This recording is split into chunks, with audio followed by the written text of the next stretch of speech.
Siamo in chiusura, il nostro approfondimento oggi è dedicato all'università e ai suoi rapporti con imprese e sindacati. La riforma Mussi ha introdotto alcune importanti novità nell'ordinamento dedicato nella stesura appunto dei programmi. A Cagliari il rettore Pasquale Mistretta ha incontrato Confindustria, piccole imprese e organizzazioni sindacali. Obiettivo dell'incontro: presentare la nuova offerta formativa dell'Ateneo Cagliaritano, ascoltare i pareri e suggerimenti dei rappresentanti delle parti sociali. L'approfondimento è firmato da Carlo Manca, io mi fermo qua, vi ringrazio per averci seguito, a più tardi.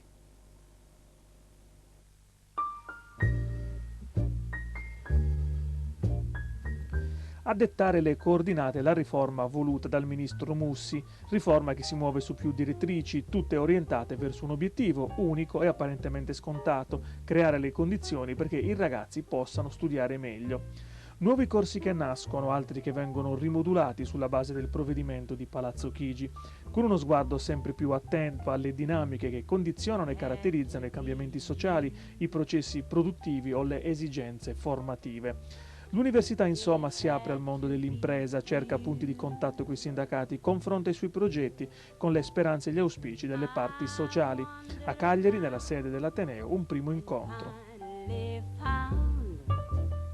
Il rettore di Cagliari, Pasquale Mistretta, annuncia le prime rivoluzioni. Diminuiranno gli esami, si ridurrà il numero dei corsi dagli attuali 103 ai 97 del prossimo anno accademico, via a nuovi corsi come quello in scienze infermieristiche o quello di economia e management del turismo, salutato con particolare favore dai rappresentanti degli imprenditori.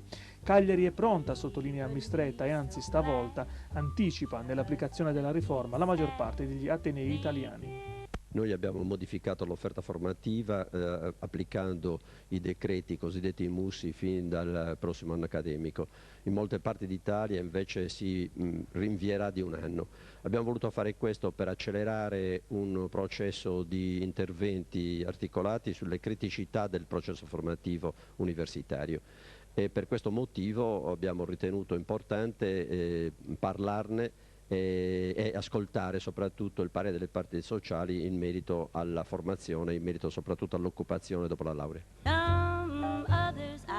Promuove il metodo, plaude all'apertura del tavolo di confronto il sindacato, ma la loro è anche una voce preoccupata. A nome della Triplice parla Fabrizio Carta, rappresentante della CISL. La radiografia del sindacato si sofferma soprattutto sul rapporto tra neolaureati e inserimento nel mondo del lavoro. Fra i molti numeri elencati un dato allarma più di altri: quel 63% di ragazzi che, ottenuta la laurea breve, è ancora in cerca di prima occupazione. Solo il 27% ha trovato un lavoro stabile. Di questi il 75% opera nei servizi, spesso call center, il 21% ha trovato lavoro e stipendio nell'edilizia e il 3% in agricoltura.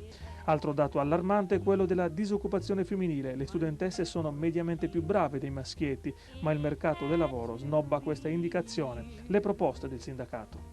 Noi diciamo anche che siamo contenti e riteniamo opportuno che molti dei nostri giovani vadano anche a studiare all'estero. Noi riteniamo che questa sia un'esperienza importante, questo grazie anche ai contributi delle istituzioni, che si riesce a mandare a studiare i propri figli all'estero con costi che sono notevoli. A volte le istituzioni vengono incontro, anche se forse non è sufficiente. Quindi noi non siamo preoccupati che i nostri giovani vadano a studiare fuori, anche crediamo che sia una cosa importantissima per la grande individuale. Siamo preoccupati che poi non riescono a ritornare indietro e avere un corso di qualità.